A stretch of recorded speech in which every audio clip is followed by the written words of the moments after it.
démarrer, je voudrais simplement faire une remarque sur la traduction du mot Shemot. Littéralement en hébreu, ça veut dire les noms. Les noms. Et c'est traduit par le mot l'exode, ce qui est une atrocité.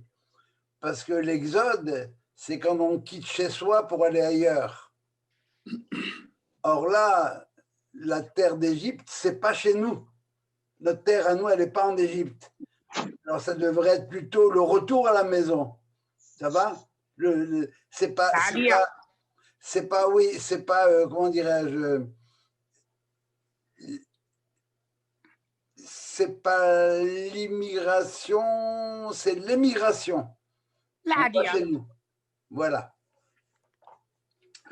Alors la semaine dernière, on a vu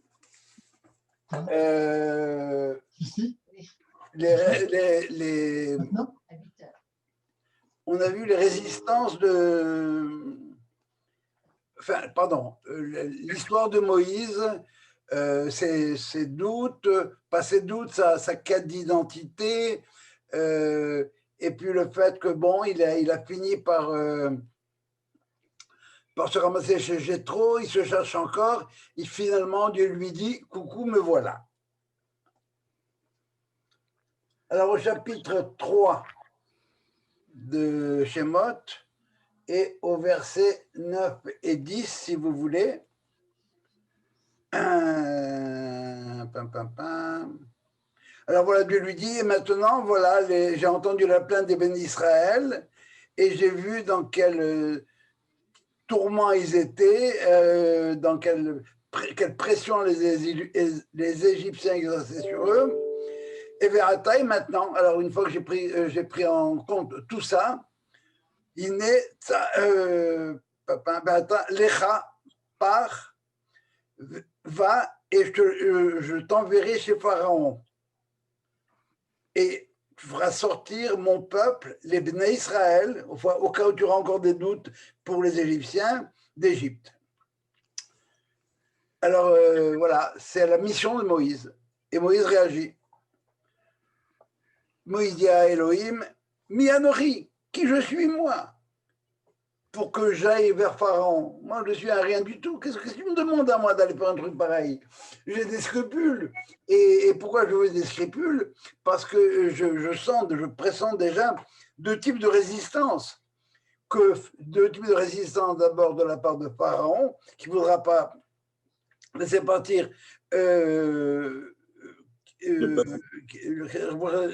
qui ne voudra pas laisser partir le peuple, et que je fasse sortir les Bnei Israël d'Égypte. Il faut bien s'habituer à cette dimension-là. Il y a deux empêchements parallèles. C'est d'un côté l'Établissement, l'Égypte. Tu quittes pas l'Égypte, tu restes chez moi, tu pars pas. Et de l'autre côté, les Bnei Israël, pourquoi je vais partir? Je suis bien ici. On ne veut pas parler, la preuve, c'est que tout d'abord, on sait qu'il n'y a qu'un cinquième du peuple qui est parti, d'un côté, et de l'autre côté, on sait que tout au long de la marche du désert, à la moindre occasion, Moïse et Aaron, ils ne sont pas bons, on va se nommer un nouveau chef, et on va retourner en Égypte, c'est tellement bien l'Égypte. La planque, on ne fait rien, on mange, on dort, bien sûr, on nous frappe un peu, mais ce n'est pas la fin du monde. Oh, tu vas te faire frapper.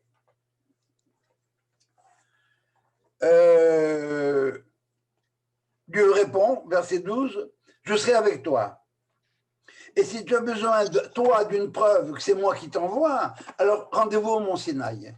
Et c'est ce qui va se produire quelques mois plus tard. Alors voilà, verset 13, Moïse dit à Dieu, à Elohim, bon, c'est bien, je vais voir les béné Israël et je vais leur dire, le Dieu de vos pères m'a envoyé vers vous. C'est pas mal déjà, hein, une bonne introduction. C'est le bon Dieu qui m'envoie. Et ils vont me dire, Ma Shemo, c'est quoi son nom? Ma Omar Alehem. Qu'est-ce que je vais leur répondre? Eh bien, qu'est-ce que ça vous donne de connaître son nom? Qu'est-ce que ça veut dire? C'est quoi son nom?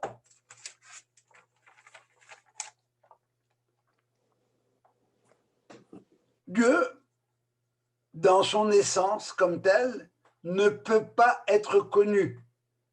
Moïse ne peut pas connaître Dieu dans son essence. Or, le nom, théoriquement, ça dévoile l'essence. L'essence en un mot, hein, un seul. Ce qui est accessible à nous de Dieu, c'est la manière dont il se révèle, la manière dont il dirige son monde, ce qu'on appelle en hébreu la anhaga.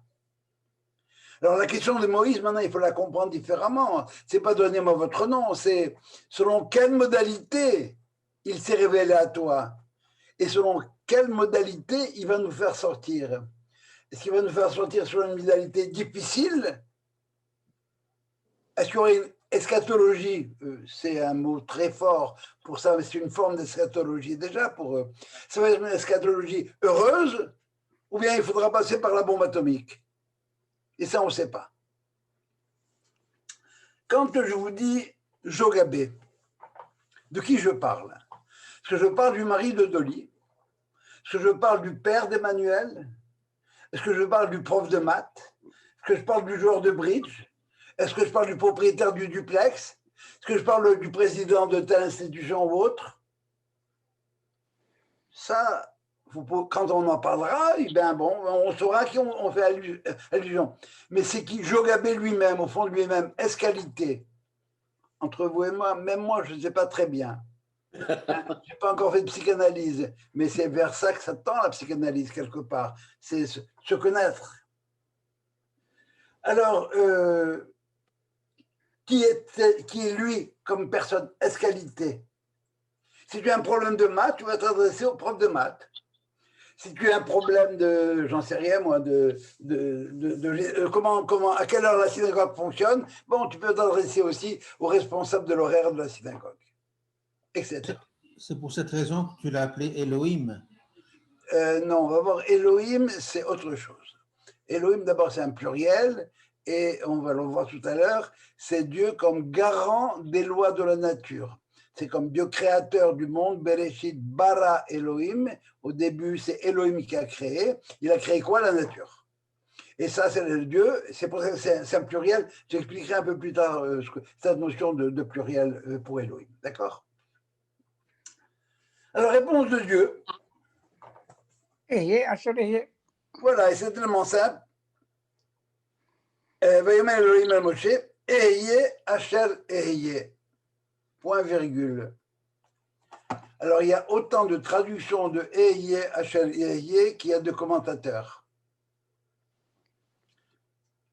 Pour détendre l'atmosphère, c'est de là qu'on apprend que Dieu n'est pas noir. Parce qu'en anglais, Ehye Asher Ehye, c'est I am what I am. Et s'il était noir, il dirait I is what I is. C'est une blague raciste qu'on a le droit, mais bon, ça va. Ehye Asher Ehye, point virgule. Littéralement, Ehye, je serai comme je serai. Je serai, ça veut dire je serai globalement invariant. Et par opposition au prof, par exemple, qui peut améliorer sa pédagogie, au prof qui peut changer, au politicien qui peut changer de politique. Non, Dieu, c'est globalement, je serai comme je serai. Et Rachid va me dire autrement, parce que je serai comme je serai, ce n'est pas une réponse à la question des Béné Israël. La question, c'est selon quelle modalité il va nous libérer? Eh bien, la réponse de Dieu, première réponse de Dieu, apparemment, c'est je serai avec eux dans les exils futurs comme je serai avec eux dans cet exil. Autrement dit, de la même manière que je vais les libérer maintenant, je les libérerai à la fin des temps. Et ça, c'est évident parce que moi, Dieu, je suis invariant. Objection de Moïse, cité par Rachid. Dis-moi, tu ne crois pas que les problèmes actuels, ça leur suffit? Pourquoi tu voudrais leur parler des exils futurs? Et tant qu'à faire me parler des exils futurs, eh bien, on reste ici, exil pour exil. Ici, au moins, on est habitué, on connaît la routine. On ne sait pas si ça va être un exil genre, j'en sais rien, Auschwitz. On ne sait pas quel genre d'exil on va avoir. Est-ce que ça va être un exil genre ce qui s'est passé en Espagne, etc., etc., etc. Répétition de Dieu. Si vous avez le texte, ça vaut la peine de le lire. Toujours verset 14. Va Yomer, alors bon, très bien, Dieu lui dit, tu as bien fait, tu as raison, tu as raison. Ce que j'ai voulu dire, c'est pour que tu saches qui je suis, je te parle à toi maintenant, c'est pour ta gouverne personnelle. Quand Omar ibn Israël, tu diras comme ça, Ehye Shela Hani Alechem. Qui c'est qui t'a envoyé? On n'a pas encore répondu à la question, hein, qui est son nom? Qui c'est qui t'a envoyé? Parce que moi, ils ont demandé qui je suis pour que j'aille moi voir les bénis Israël. Dis-leur, c'est Ehye. C'est celui qui est. C'est l'être par excellence, l'essence de l'être, immuable.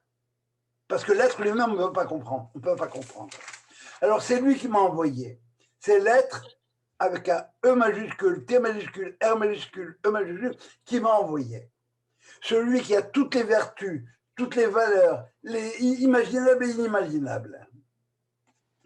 Et quand on pense, on parle de Dieu, quand on pense à Dieu, c'est quoi Dieu? Il y a un risque d'idolâtrie. Quand la manière que moi j'ai de penser à Dieu à la vôtre, ce n'est pas nécessairement la même. C'est pourquoi dans ma prière à moi, quand je parle de Dieu, quand je m'adresse à Dieu, je parle de qui? De Dieu, le Dieu d'Abraham, le Dieu d'Isaac, le Dieu de Jacob. C'est-à-dire le Dieu tel que Abraham l'a connu et tel que Isaac l'a connu, et c'est pas le même. Il a fallu faire la jonction des deux connaissances. C'est ça ce qu'on appelle la Hakeda, le sacrifice. Et comme Jacob l'a connu finalement. Pour parler de Dieu, on emploie des expressions comme Hachem, le nom, ou bien Hakadosh Baruch Hu. Et c'est quoi le nom de Dieu? C'est quoi son nom? Alors son nom, je ne peux pas le connaître. Mais je peux découvrir tranquillement qui il est. On me dit, fais comme Dieu, sois saint parce que Dieu est saint. Écoute, attache-toi à Dieu. Mais comment je peux m'attacher à Dieu? C'est un peu dévorant.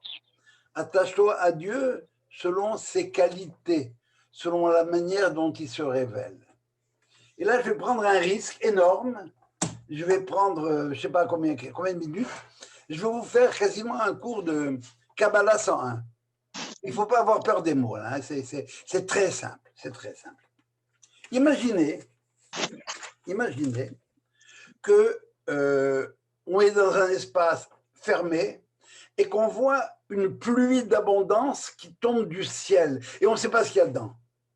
Mais ça vient du ciel. OK? Eh bien, bon, je vois que ça tombe de là-haut. Et quand ça arrive en bas, de loin, je vois un tas de choses qui sont là. Alors, on va réduire les choses à de la nourriture. Plein de nourriture. Et je suis toujours loin. Et maintenant, je m'approche. Et cette nourriture, je suis capable de mettre les carottes d'un côté, les légumes d'un côté, les boissons de l'autre, les fruits d'un côté, etc. Ça, c'est ce que je peux voir de loin. Et je me rapproche et je le classifie. Cette pluie qui tombe de là-haut, je ne peux voir qu'une chose, c'est qu'il y a une origine d'où les choses partent. Et ça, c'est la première séphira qu'on appelle la première sphère, le premier niveau qu'on appelle Keter, la couronne. Un peu comme la couronne du roi, de qui tout dépend, qui peut tout donner. Quand c'est tombé, je sais que ça vient de Keter et ça arrive de manière complètement méli-mélo. Et je vois les choses de loin, c'est ce que j'appellerais Chokhma. La connaissance est une connaissance de type synthétique. Et quand je me rapproche un peu plus, je fais la part des choses, ça s'appelle Bina. Et là-dedans, c'est simplement l'observateur, quel qu'il soit, ça peut être une crapule, ça peut être un type très bien, un sadique ou un rachar fini, ça ne change rien, ses qualités ne jouent pas, c'est ce qui tombe du ciel. À chacune de ces manifestations-là, soit le keter, l'origine des choses, soit Chokhmah, la connaissance intuitive, sur la connaissance analytique, il y a pour chaque chose, il y a un nom de Dieu qui s'y rattache. Vous avez deviné, la Séphira Keter comme telle, le nom qui se rattache, c'est Eyé, l'être, avec un E majuscule. Tout ce que vous pouvez imaginer, c'est ça et beaucoup plus, parce que vous ne pouvez pas imaginer. Chokhmah, ça arrive. Oui, dans mes secondes est venu, je termine. Chokhmah, c'est la connaissance globale. Dans le vocabulaire de la Kabbalah, il y a un mélange entre la lumière et le réceptacle. C'est pas clair.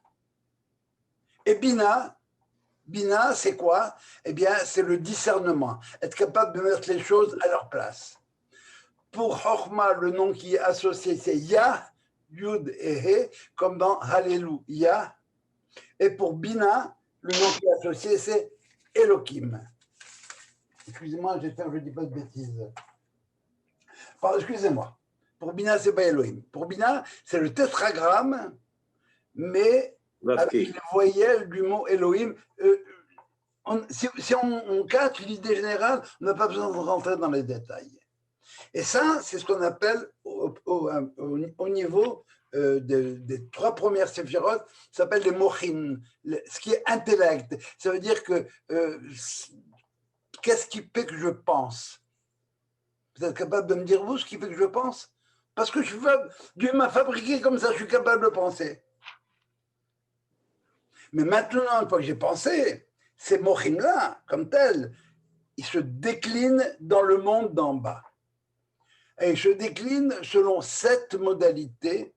Et chacune de ces modalités, c'est un des noms de Dieu. Par exemple, la première modalité, c'est ce qu'on va appeler Hesed, la générosité, et le nom qui est associé, c'est El. El Elyon, par exemple, El. Pour la deuxième modalité où ça descend en même temps, c'est Gevura, la rigueur. Effectivement, on peut découvrir Dieu selon la modalité de rigueur, selon la modalité de générosité.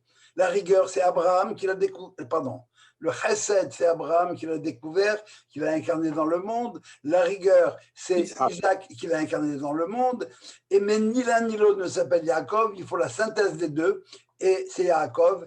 Et il a une mida qu'on appelle Tiferet, la splendeur. Il y en a d'autres. Et ça finit par la dernière séphira qui s'appelle Malchut, comment toutes ces choses-là se projettent dans le monde.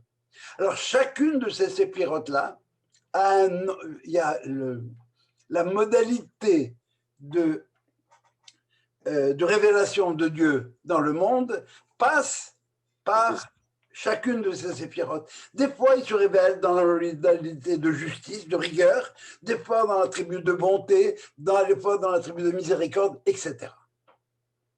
Voilà, si vous voulez, cours de, je sais pas, Kabbalah 101, ce que vous appelez ça comme vous voudrez, mais l'idée principale, c'est ça. Qu'est-ce que c'est que le nom de Dieu? Il y a un nom qui les résume tous, c'est quoi? Eh bien, il va nous dire tout à l'heure, mais autrement, tous les autres noms sont des noms qu'on appelle des noms ineffables. On n'a pas le droit de les effacer dans le Sefer Torah, etc., etc., etc. Alors, ce n'est pas plus compliqué que ça. En termes de structure, c'est très simple. Ça part de quelque part et ça se décline. Et quand ça rentre dans notre monde à nous, et ça décline la manière dont Dieu, si vous voulez, se manifeste, c'est quoi ma job à moi? C'est d'essayer d'imiter Dieu. De la manière qu'il est généreux, soit généreux.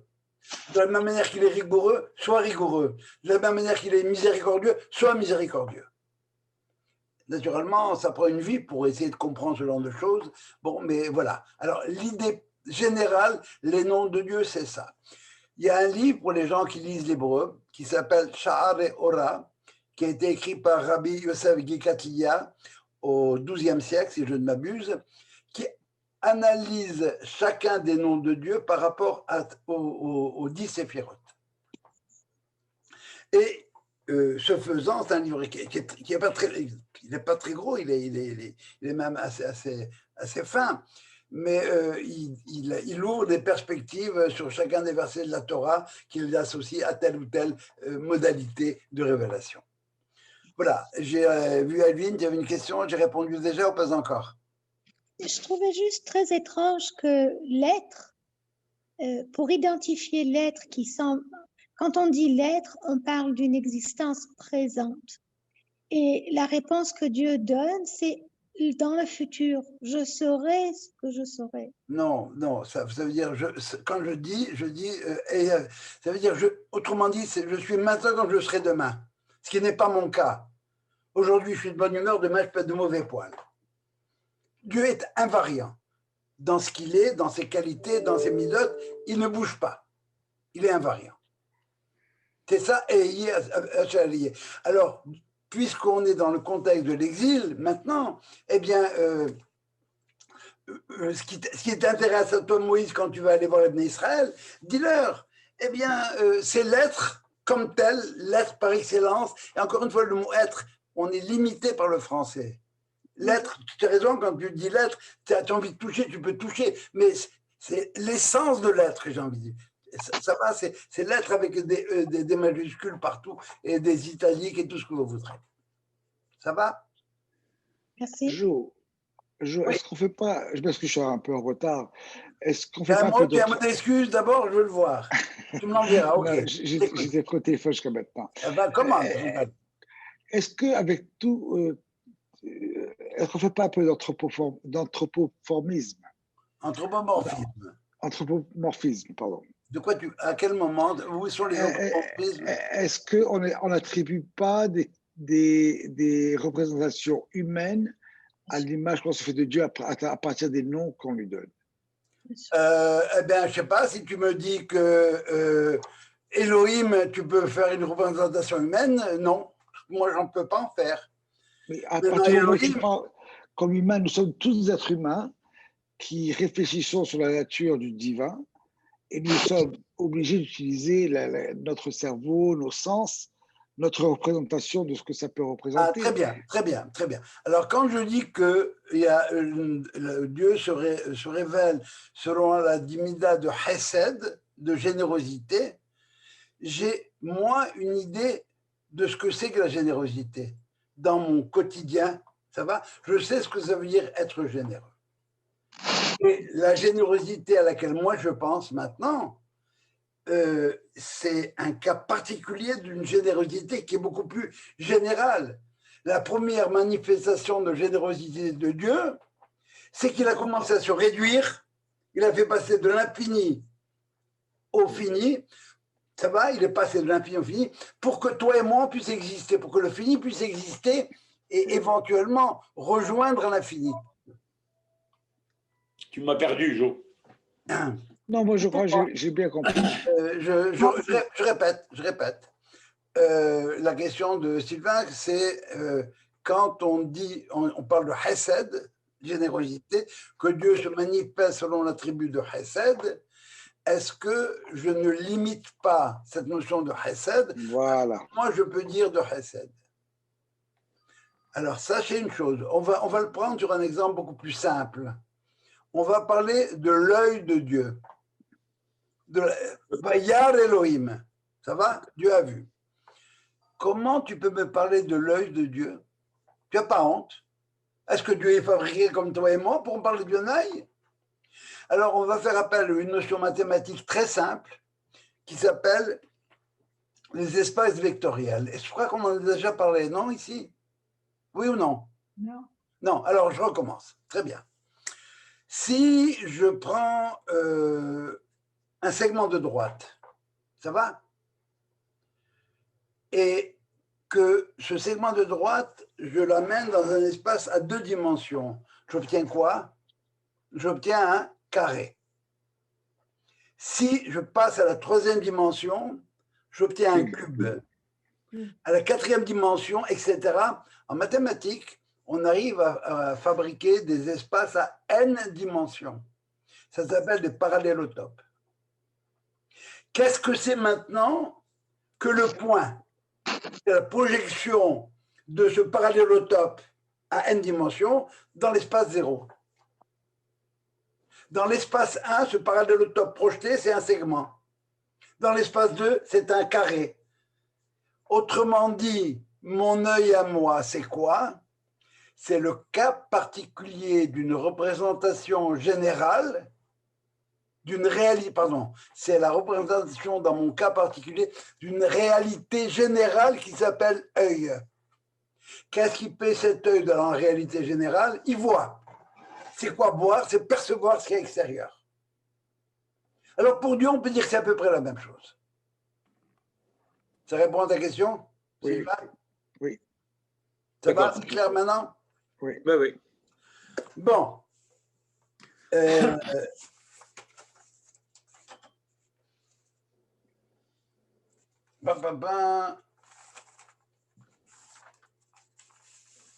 Alors, les trois premières dimensions, je les s'appellent les mochin, et les 7 suivantes s'appellent les midot, les qualités. Alors, ce que je dois faire, moi, c'est rejoindre les qualités de Dieu. Faire comme lui. Et c'est exactement pourquoi Abraham, c'est le chesed. Comment est-ce qu'Abraham prend conscience de Dieu? Comme celui qui lui a donné l'être. Donc, il veut imiter Dieu dans le fait de donner. Et il veut donner, il veut tout donner. Il veut même donner son fils. Mais ça, c'est trop. Parce que Dieu, il n'est pas seulement chesed, il est aussi gvura, il est aussi din. Alors, vous comprenez ce que c'est maintenant Elohim? Elohim, c'est les choses qui sont en place dans Bina, le discernement. J'ai mis ça là, ça là, ça là, ça là. Il y a plein de choses. Il faut les mettre en ordre. C'est ça la nature. Est-ce que c'est la raison pour laquelle le mot Elohim est au pluriel plutôt que C'est singulier? ce que je viens de dire. C'est ce que je viens de dire. Elohim, c'est la mise en place de tout ce qu'il y a à mettre en place. Alors, Machimo, alors que, on va quand même répondre à la question. Bon, il a posé une question à Dieu. C'est quoi ton nom? Rappelez-moi votre nom, s'il vous plaît. Alors, d'abord, dis-leur que c'est Elie qui l'a envoyé, c'est l'être par essence. Et quant à mon nom, alors on va lire, parce qu'il faut lire là. Alors Dieu, maintenant, je t'ai dit qui c'est qui t'envoie. El Moshe, à Moïse, voilà ce que tu vas leur dire. Ils t'ont posé une question. C'est quoi son nom? Hachem, Yud Ke Vav Ke, le tétragramme. Elohé Avotechem. Elohé Abraham, Elohé Yitzhak, Elohé Yaakov, Shelachani Alechem. Qui c'est qui m'envoie? C'est Hachem, voilà son nom. Et qui c'est ça? Son nom, ça ne te dit rien, Yud Ke Vav Ke. C'est vrai, tu as raison, ça ne te dit rien. Mais alors, mais attention, le Dieu auquel on pense, Yud Ke Vav Ke, c'est le nom propre, son nom propre. Et on va voir pourquoi c'est son nom propre, tel qu'il était connu par Abraham, Isaac et Jacob. Il m'a envoyé vers vous. Qu'est-ce que c'est ce nom propre? Yud Ke Vav Ke, c'est la contraction de l'être, du verbe être, au passé, au présent et au futur. Ça veut dire que c'est pas l'être qui est simplement globalement invariant dans son essence. Non, pas du tout. C'est l'être qui rentre maintenant dans l'histoire.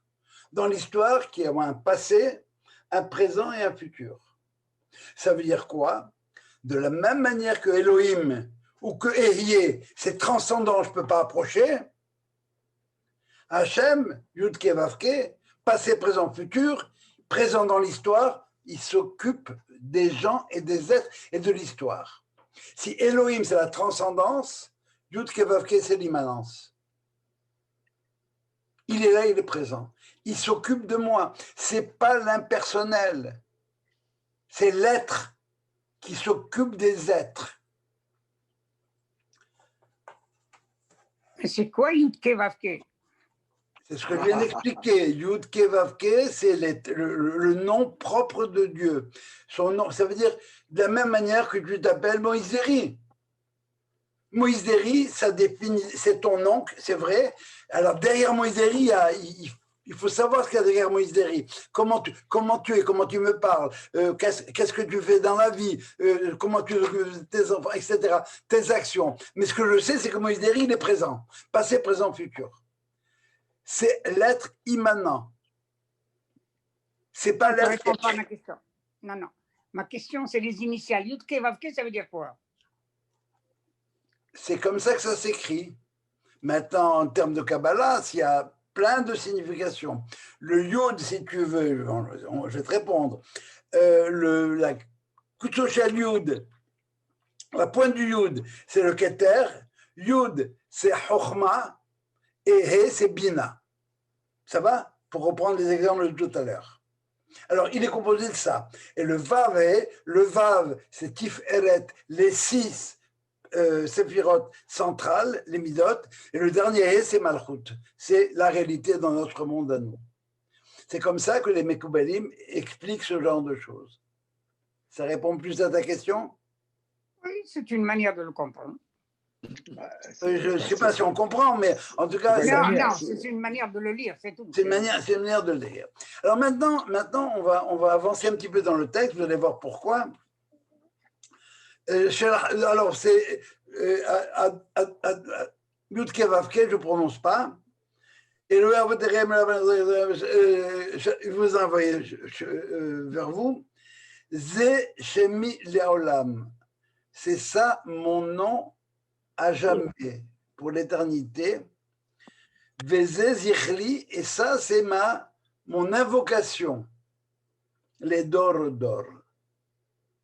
De génération en génération. C'est une phrase qu'il faut absolument comprendre. Qu'est-ce que ça vient faire? Qu'est-ce que ça nous raconte là? Alors, on fait une remarque apparemment bizarre. C'est que le mot Leolam, il est écrit, il manque une lettre, il manque le Vav. Et s'il manque le Vav, comment on va le lire? Zeshemi Lealem, pour être caché. Ce nom-là lui-même est caché. Tu n'as pas le droit de le prononcer tel qu'il est, tel qu'il doit être. C'est le Shem qu'on appelle Shama Meforash. Il n'y a que le Kohen Gadol qui était capable de le prononcer dans le Kodesh Kodashim. Ze Shemi Leolam. Son nom, il est caché. Mais quand tu voudras m'invoquer, Ze Zichri, les Dordor, c'est comment tu m'invoques comme étant Dieu d'Abraham, d'Isaac et de Jacob. Et c'est ce qu'on fait tous les jours dans les prières.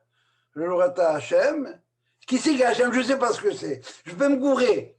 Je peux m'imaginer le bon Dieu qui distribue des vaccins contre le Covid. Mais non, c'est le Dieu de Elohenu, Elohim. C'est mon père, et c'est le Dieu de mon père. Et c'est le Dieu tel qu'il a été connu par Abraham, Isaac, Jacob. Voilà à qui je m'adresse. D'abord Dieu tel que papa me l'enseignait. Et maintenant c'est ça, quand tu voudras m'invoquer, alors voilà comment il faut que tu m'invoques. Et comment tu vas m'invoquer? Eh ben, tu n'as pas le droit de prononcer mon nom si tu n'es pas dans le Kodesh à Kodashim, parce qu'il y a un risque d'idolâtrie. Alors comment tu vas m'appeler? Eh bien, tu pourras me parler de moi, Dieu, que si tu m'appelles Adonai. Ça veut dire quoi, Adonai? Ça veut dire mon maître. Celui que je reconnais comme étant mon Adon. C'est celui à partir duquel ma référence. C'est pas ma volonté qui compte, c'est la tienne. Ça veut dire que quand on commence la Hamida, qu'est-ce qu'on dit? Adonai, Sefatai, Tiftach, Ofi, Yagit, Dieu, Adonai, ouvre ma bouche, ouvre mes lèvres, et ma bouche dira tes louanges. Ça vient d'un psaume dans lequel David dit à Dieu, j'ai fait des bourdes. C'est énorme ce que j'ai fait comme bêtise. Je crois que c'est le psaume 51. Mais je t'en prie, ça ne sert à rien que je t'apporte des sacrifices, tu ne vas pas les accepter. Adonai, et Rachid traduit, pardonne-moi. Quand j'ai fait la blague que j'ai faite, c'est pas toi mon maître. Mon maître, c'était moi-même. C'est moi qui décidais ce qu'il y avait à faire, comme Ève a décidé que c'est elle qui devait prendre les décisions. Maintenant, je te reconnais, Adonai, c'est toi mon maître. Alors, pardonne-moi. Et maintenant, on peut passer à l'ordre du jour. Zéchemi Leolam, c'est mon nom, et il est caché. Tu ne peux pas le prononcer, parce que tu risques l'idolâtrie. Afin d'éviter l'idolâtrie, appelle-moi Adonai. Tu risques quoi? L'idolâtrie. Un risque d'idolâtrie. Quand tu penses à Dieu, tu risques d'être idolâtre, et moi aussi. Et quand tu m'invoques, alors maintenant, pour n'importe quoi, fais référence au Dieu de ton père, à celui d'Abraham, Isaac et Jacob. Quand on fait un Mishébelach, c'est ça. Mishébelach avotenu Abraham, Israël et Jacob. Oui, Yébelech. Ça va comme idée? Le rabbi de Lubavitch est absolument génial là-dedans. Il change la question. Enfin, il change le sens de la question. Machemo, c'est quoi ton nom? Autrement dit, où est-ce que tu étais jusqu'à présent? Qui tu es toi? Ça fait 200 ans que je suis en exil. Et où tu étais? La réponse est Déchémi Laola, mon nom comme tel, ma manifestation de miséricorde, ma manifestation d'immanence, comment je fonctionne dans ce monde, c'est caché, tu ne peux pas savoir. Il faut que tu fasses confiance, ça va marcher un jour ou pas. Et je suis caché en attendant que vous soyez prêts. Quand vous serez prêts, voilà. Bon. Ça va? Alors, le texte continue un petit peu et au verset...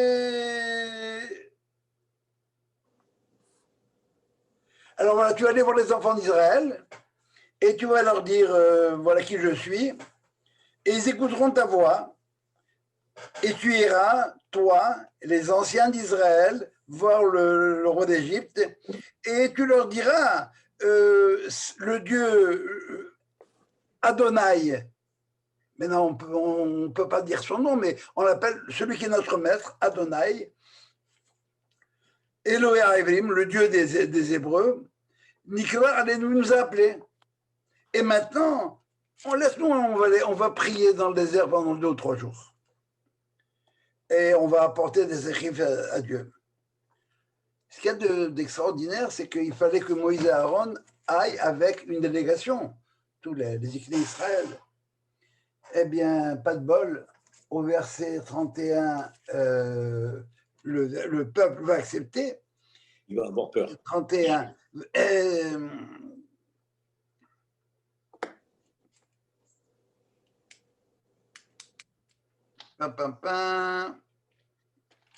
Excusez-moi, je ne suis pas au bon chapitre, c'est au chapitre suivant, 31. C'est au chapitre 4, verset 31.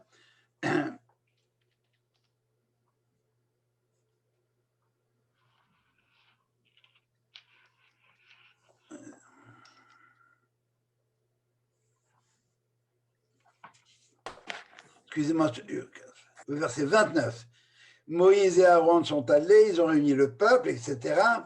Et le peuple, verset 31, chapitre 4, dit, le peuple a cru ce que Moïse a écouté, et ils ont compris que c'était le temps de la délivrance.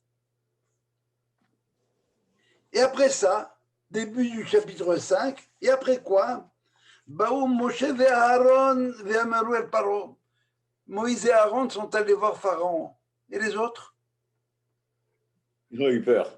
Eh bien, au fur et à mesure qu'on avançait vers le palais, la délégation s'amenuisait. Et à la dernière minute, il ne restait plus que Moïse et Aaron. C'est tout. Personne d'autre. Pharaon a le beau rôle maintenant. Il dit, qui vous êtes, vous deux, là? Vous êtes des représentants du peuple? Ah bon, c'est bizarre, je ne vous connais pas, je ne vous ai jamais vu ou presque. Où est le peuple? Le peuple ne veut pas bouger. Et Dieu donne toutes sortes de garanties à Moïse. Je vais être avec toi, tout ce que vous voulez. Et Moïse dit, bottom line, ils ne vont pas me croire. Ils ne m'écouteront pas. Dieu ne s'est pas révélé à toi. Pourquoi? C'est pas encore le temps de la libération. On a un contrat avec l'Égypte. On connaît notre histoire, c'est 400 ans. Ça ne marche pas. Les Français qui disent on ne peut pas quitter la France, il faut d'abord sauver la République. Après ça, on quittera la France. Quand on parle un peu d'Alia des Français, eh bien, c'est un peu ça. Mais non, on est d'abord français, très français. Et Dieu lui donne des signes. C'est quoi les 3 miracles? Il prend un bâton, jette ton bâton, devient un serpent, attrape le serpent, il redevient un bâton. C'est quoi ce symbole? Quelle est la symbolique derrière tout ça? Tu as en main les bâtons du commandement, comme tel. Et tu fais comme le serpent. Tu es en train de médire des béné Israël, de dire qu'ils ne te croiront pas. Ils sont croyants, fils de croyants. Alors reprends-toi, le serpent, et recommence à être un vrai chef. Justement, c'est ça le problème. C'est qu'ils sont croyants, fils de croyants. Ils croient à la manière de leurs ancêtres. Qu'est-ce qu'ils croyaient, les ancêtres? Ils attendaient la libération. Eh bien, eux aussi, ils attendent la libération. Pendant 9 mois, le temps des croyances, c'est comme une femme enceinte. Pendant 9 mois, on fait en sorte que quoi? Que le bébé ne bouge pas, ne tombe pas. Et au moment de l'accouchement, qu'est-ce qu'on fait?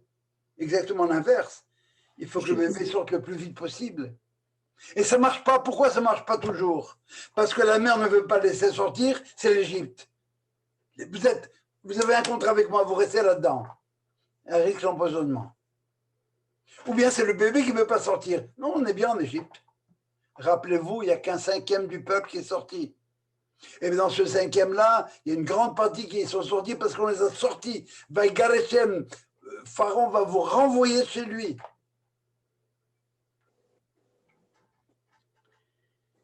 Voilà le premier miracle.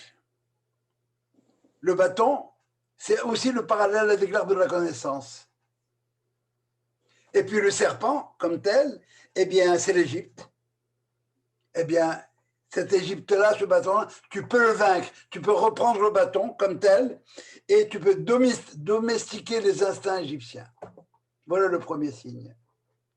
Deuxième signe, mets ta main à l'intérieur sur ta poitrine, sors là, c'est de la lèpre. Pourquoi la lèpre? Tu es un médisant. La lèpre, ça punit le lachon hara. Tu as dit du mal des béné Israël. Tu n'as rien compris. Première dimension. Deuxième dimension, c'est que le pur peut devenir impur. La vêpre. Mais cet impur-là, si tu le remets, pour devenir pur. La teshuvah, ça existe. Rien n'est irréversible. Troisième dimension, si vous voulez, l'eau transformée en sang. Lorsque les béné Israël, c'est de l'eau, comme telle, avec la Torah, même s'ils ne l'ont pas encore, mais ils ont déjà une Torah à leur niveau, que la sorte de son élément, ça devient du sang mortifère. Ou bien l'eau, si vous voulez, c'est la générosité, le chesed, le sang, c'est le din, sache qu'en fin de compte, ils vont être jugés comme tels. Alors, si vous voulez, on a vu jusqu'à présent 2 noms.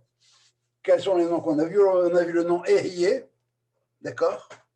Et on a vu le nom propre de Dieu, celui, l'immanence, celui qui traverse l'histoire, qui s'occupe de moi, de toi et de l'autre, qu'il soit juif ou non.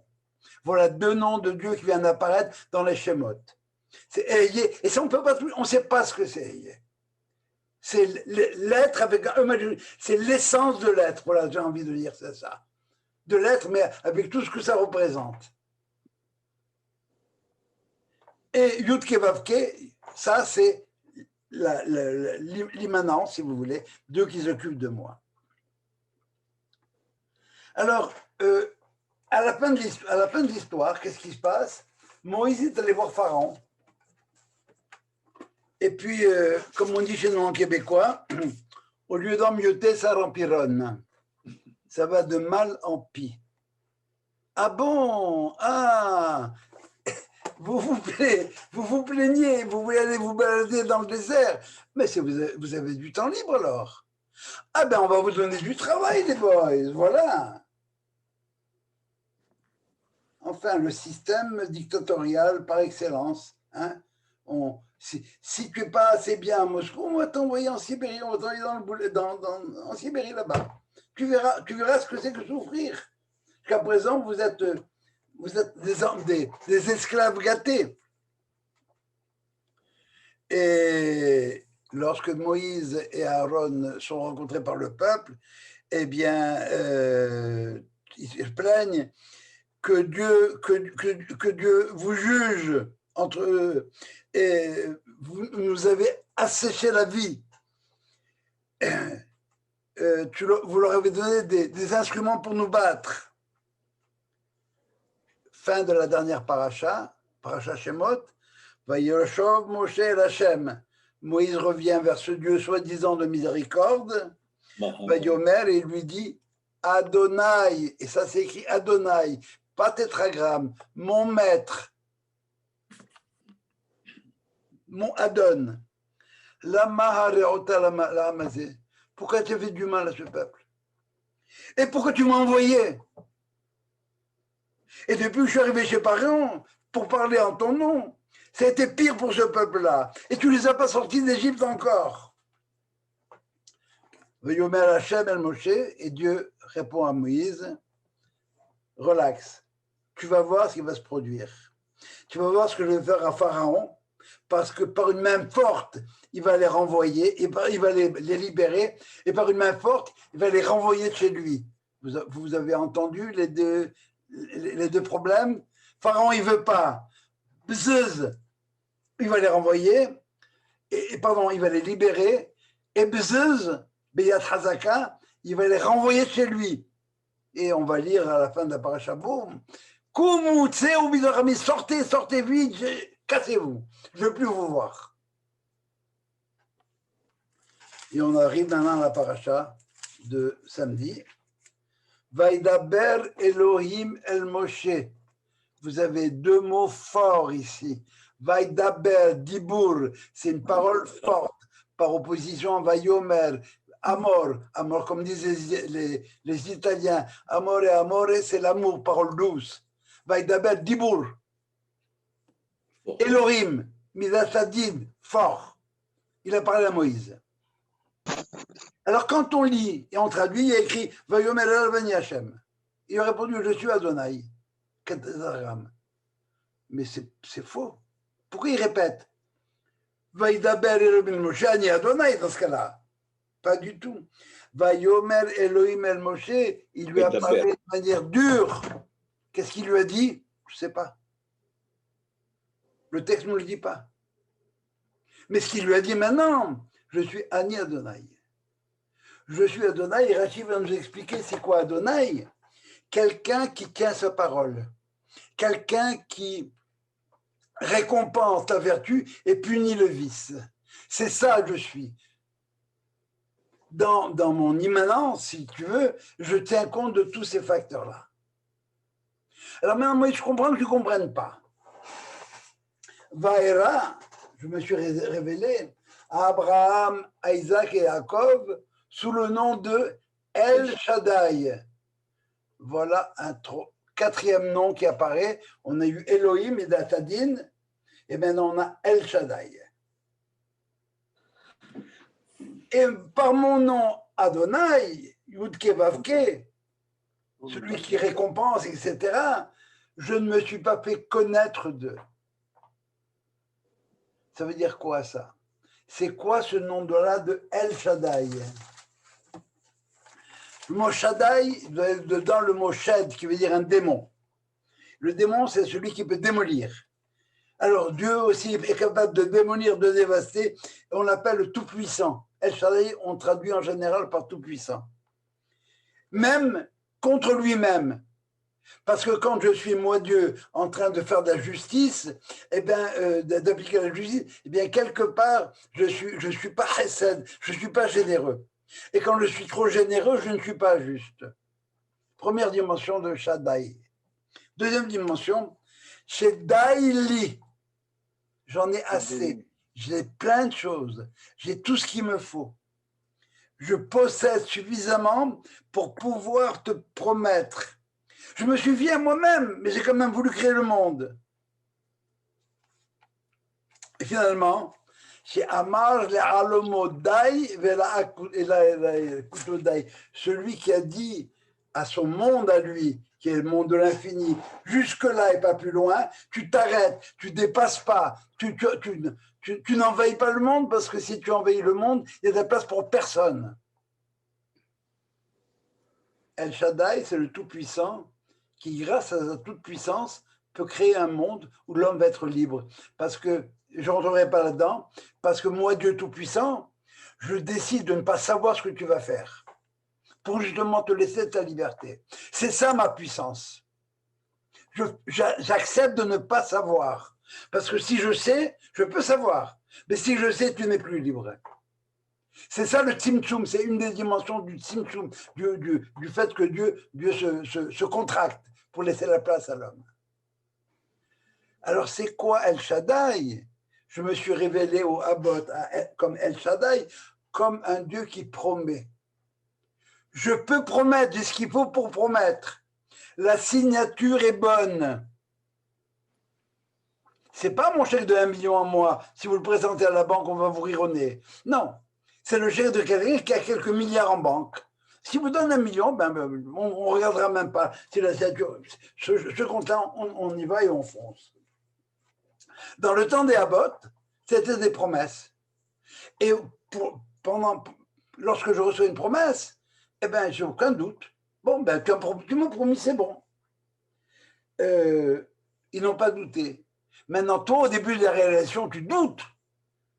Ben justement, parce que dans le temps de la promesse, il n'y a pas de place pour le doute. C'est au moment de la réalisation qu'on commence à douter.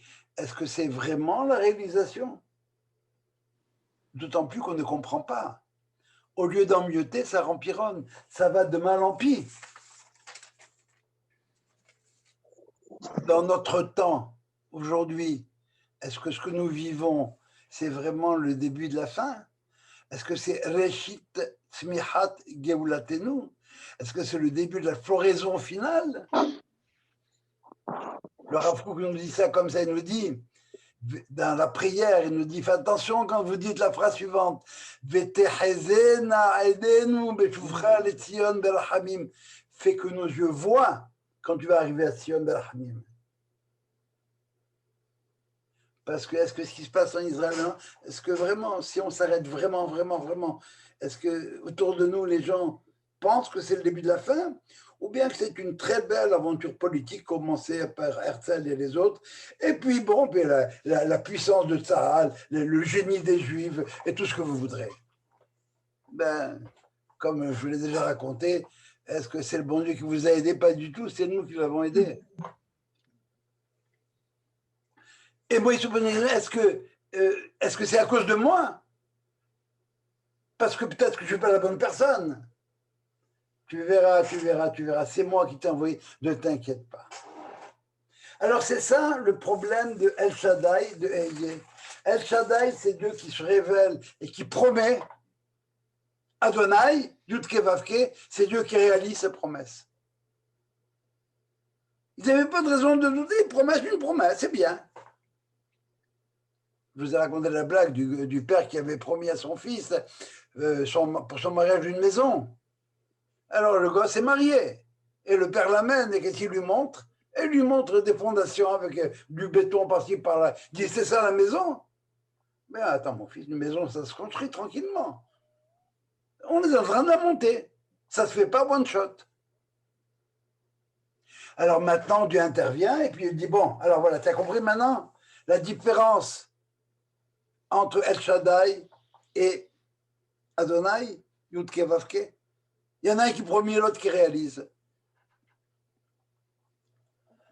Mais est-ce qu'il n'y a pas, un manque de foi du côté d'Abraham ici? Est-ce que Moïse, pardon, est-ce que Raya Memna, le berger fidèle, l'homme de foi par excellence, est-ce qu'il fait pas fausse route? Au niveau de l'Emouna, non. Moïse ne craint pas, n'a pas peur, il comprend. Il sait que ça va se produire. Mais il le sait, il le sent. Mais au niveau de la foi, il n'y a pas de problème. Mais la connaissance a besoin d'être éclairée. On a besoin de savoir comment et pourquoi. C'est pas compliqué. 9 mois de grossesse, bon, t'es un peu mal de temps en temps, des nausées. Au moment de l'accouchement, c'est plus dur. Alors maintenant, Dieu va intervenir et dit, bon, alors voilà, t'inquiète pas, voilà ce que tu vas dire au Bnei Israël, et je fais un serment.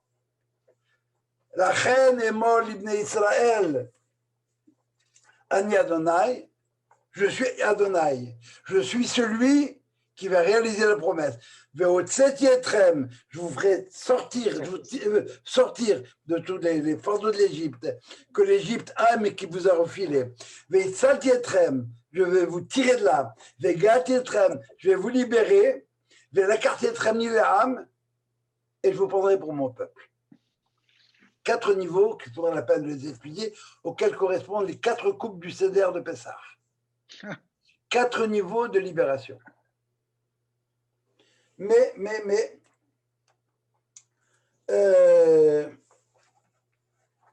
et vous saurez, alors, bon,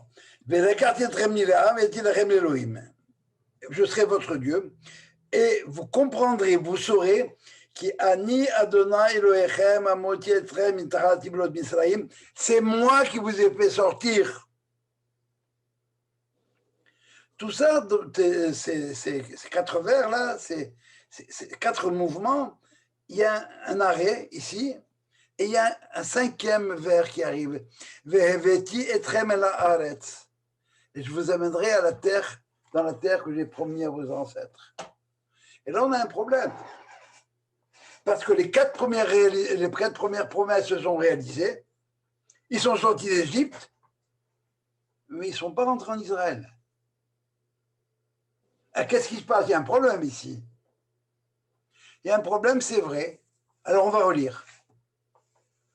Je vous prendrai pour peuple, et vous saurez que c'est moi, Dieu, qui vous ai fait sortir d'Égypte, de sous les fardeaux de l'Égypte. Et qu'est-ce que pensaient tous les Bnei Israël?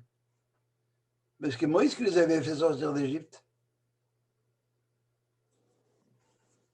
Ces deux chefs-là, Moïse et Aaron, on va les changer. On veut retourner en Égypte. C'est Dieu qui nous a fait sortir d'Égypte. On n'est pas certain. Tant que tu n'as pas compris que c'est Dieu qui t'a fait sortir d'Égypte, tant que tu n'as pas compris que c'est Dieu qui s'occupe de toi, tant que tu n'as pas compris que Yud-Ke Vav-Ke, le tétragramme Adonai, qui est mon maître, qui s'occupe de moi, c'est lui qui s'occupe de moi et qui me libère de toutes mes aliénations, tu ne peux pas rentrer en Israël. Et la meilleure preuve, c'est que ils n'ont pas cru que c'est Dieu qui les avait fait sortir d'Égypte. Si Dieu a pu vaincre le Pharaon, pourquoi est-ce qu'ils auraient peur des habitants de Canaan, d'autant plus des Cananéens, d'autant plus que Dieu leur avait promis que.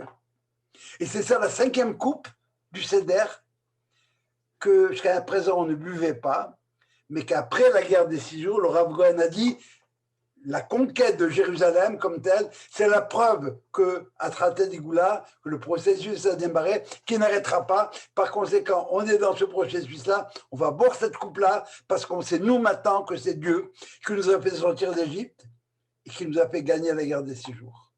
Sans parler de 48, 56 et les autres. Voilà. Alors donc, on a vu les noms de Dieu. Hein? On a vu Ehyeh, on ne comprend pas, on ne sait pas. C'est l'origine, c'est l'essence. Adonai, l'immanence. Elohim, la rigueur. Et El Shaddai, la toute-puissance, celui qui peut promettre, parce qu'il a plein de choses à... Il peut promettre, il peut promettre. Voilà. Tu m'avais dit qu'Elohim, c'était la terre, le Dieu de la terre. Attends, il ne faut pas s'arrêter à une seule dimension. Bereshit bara Elohim. Elohim, c'est Dieu qui crée le monde et qui est garant des lois du monde comme telles, et par conséquent, en même temps, il est en même temps juge. Parce que la justice, c'est par rapport à quelque chose d'absolu. Les lois du monde sont immuables. Du Ralex à de l'ex. Ça, c'est l'égoïsme. C'est pas comme ça. Le Elohim juif, il tient compte de plein d'autres choses.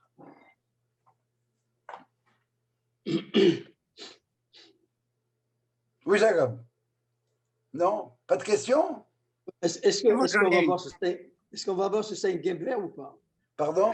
Est-ce qu'on va boire ce cinquième verre? Ah, ben moi, je te dis que y a, le Benedito a écrit une Haggadah qui s'appelle la Haggadah de la 5e coupe. J'adore ça. Puis, le Rav Goren a institué qu'on buvait la 5e coupe dans certains. Il fallait la boire. Parce qu'on est rendu à l'étape où Vidatem Yani Hashem. Tu n'es pas rentré en Israël parce que tu n'avais pas compris. Tu ne croyais pas que c'est Dieu qui t'avait fait sortir d'Égypte. Tu croyais que c'était Moïse et Aaron. Tu n'avais pas compris que les restes d'Israël, ce n'est pas Herzl et les autres qui ont fabriqué, pas du tout. Ils ont été les instruments de Dieu, et même s'ils ne sont pas religieux du tout, Birlal, eh bien, pour pouvoir faire en sorte qu'on puisse rentrer en Israël.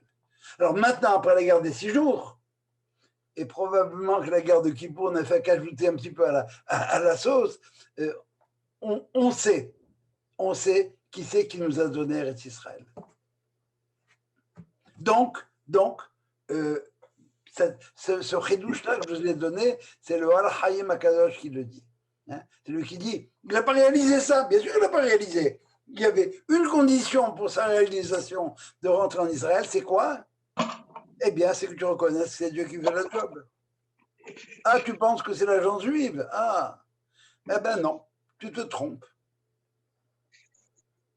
Mais alors pourquoi il y a toutes ces guerres si c'est à nous? Pourquoi on doit se battre? Pourquoi on doit avoir du sang?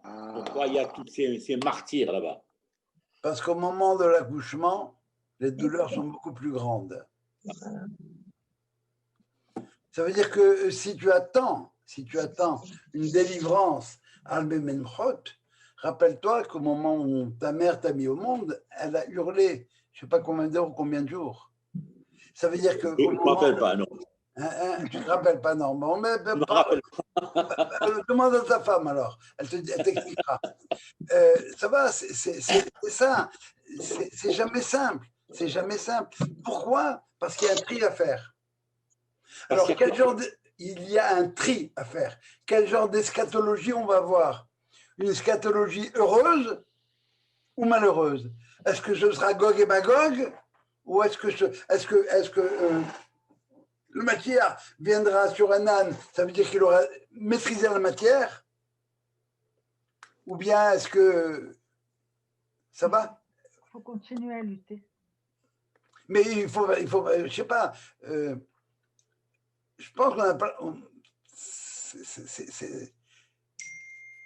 C'est malvenu de s'étonner que les choses se passent comme ça, comme elles se passent actuellement.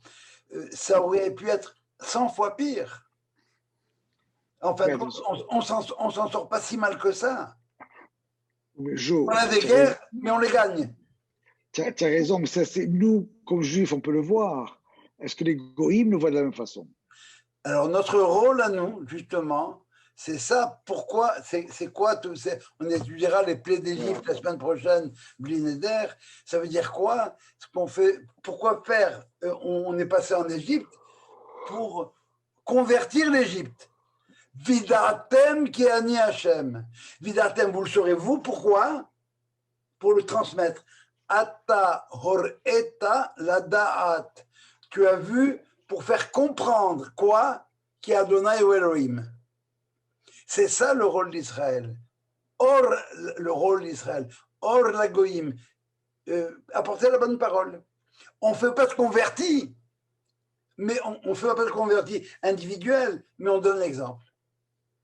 Alors aujourd'hui, bon, on donne l'exemple sur la maîtrise du Covid et des choses comme ça, comment Israël fonctionne. Et, bon, mais pas seulement l'exemple de la moralité de Tzahal et tout ce que vous voudrez. Une bonne complémentarité à ce cours serait que l'on sache un petit peu les signes du Mashiach. Ils sont donnés par les prophètes. Les signes du Mashiach sont donnés par les prophètes. Il y a différents signes qui sont donnés. Un d'entre eux, c'est lorsque la terre d'Israël refleurira. Elle donnera ses fruits. Elle a refleuri bien comme ça. Par exemple, c'est un des signes. Ça va? J'hésite, mais je le dis quand même. C'est lorsqu'on cherchera un poisson pour un malade et qu'on ne le trouvera pas. Lorsqu'on cherchera un vaccin pour le Covid, etc. Mais je n'ai pas dit ça. Un des signes, c'est le Talmud qui dit, c'est pas moi. Ça va? Quand est-ce qu'il viendra dans la bon, quand tout semblera perdu, peut-être, et puis finalement, à un moment donné, les gens vont se réveiller. J'hésite énormément à transposer dans notre actualité. Mais c'est clair que demain, le monde ne sera pas comme il était avant-hier. Après le Covid, le monde ne sera plus le même, c'est clair ça. Est-ce qu'on n'aurait pas dit ça après la fièvre espagnole? Tu me diras quand est-ce qu'on l'a dit pour la fièvre espagnole. Je ne sais pas, je n'étais pas là. Non, bon, c'est que à l'époque de la fièvre espagnole, ce à quoi on ne pensait pas nécessairement en termes de vaccins et autres. Il y avait une épidémie, elle allait disparaître. Maintenant, ça fait pas un an que le Covid est là et on cherche tous le remède. Et on a les moyens technologiques et autres pour trouver le remède. Il vient pas encore, ou il vient de Pfizer, Moderna, ce que vous voudrez, les autres, les Chinois. Oui, mais excuse-moi. Je t'en prie. Quand on parle de Magéfa dans la Torah, une épidémie ou une pandémie, il y a toujours quelqu'un qui s'élève et qui met fin. Prends par exemple l'histoire de Pinhas. C'est une action qui a... Tu es dans un temps biblique. Tu es dans un temps où la prophétie existe. Tu es dans un temps où... Alors peut-être que le Pinhas aujourd'hui, c'est Pfizer. Peut-être, tu comprends. Mais on est encore en apprentissage de... Ce que fait Pinhas, c'est qu'il nous montre qu'il faut que quelqu'un... parfois soit capable de sortir des sentiers battus pour pouvoir arrêter l'épidémie. Oui, ben, il y a alors, qui sait, on le saura peut-être un jour plus tard, mais c'est qui le génie qui... vous savez, c'est très difficile de faire des identifications point par point. Ça doit être... ça ne veut pas dire que ça n'existe pas. Ça veut dire que, bon, personnellement, j'en ai pas la capacité et que, bon... Ceux qui en ont la capacité ne le disent pas parce qu'il y a tellement de charlatans qui ne veulent pas qu'on les confonde avec les charlatans et autres.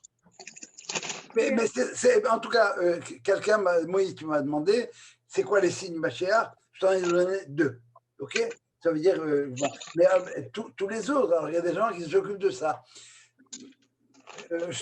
À moins d'être très, très versé dans les versets et autres, eh bien, bon, on a une vue d'ensemble qu'on essaie de donner ici. Maintenant, est-ce que, par exemple, il y a le 5e vers, c'est parce qu'on est rentré en Israël, mais il n'y a pas encore la paix en Israël.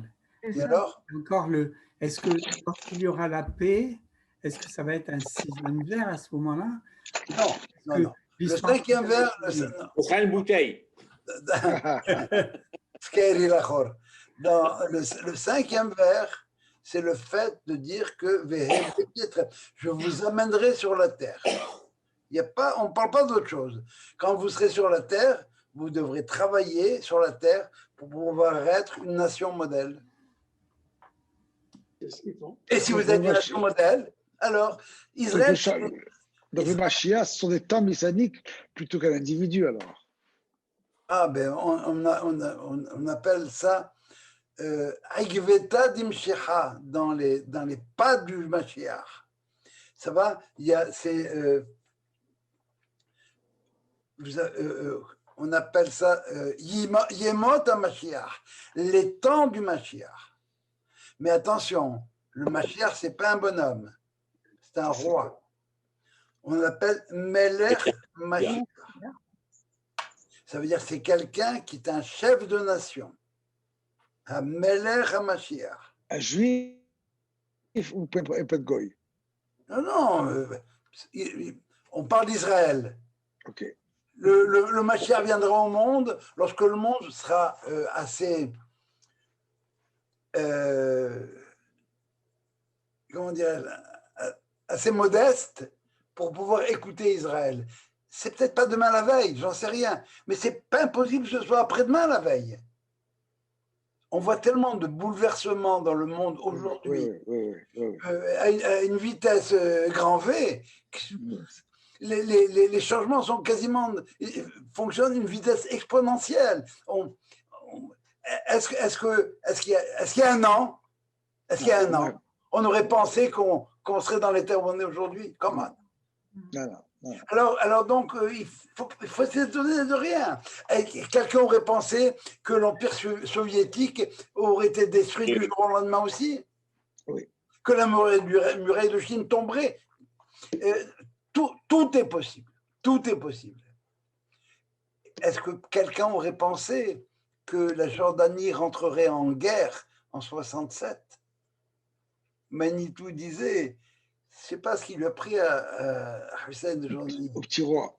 Il s'est dit, et pourquoi il ne ferait pas la guerre? Ce qu'il ne savait pas, c'est qu'il était téléguidé. C'était le temps où il fallait qu'Israël revienne entre les mains d'eux. Jérusalem, tu veux dire? Comment? Eh bien oui, automatiquement. Jérusalem revient entre les mains d'eux. Qu'est-ce que j'ai dit? Israël. Ah, Jérusalem, pardon. Non, je sais. On a compris. D'accord. Merci. Merci beaucoup. Votre question? Super, Merci, Joe.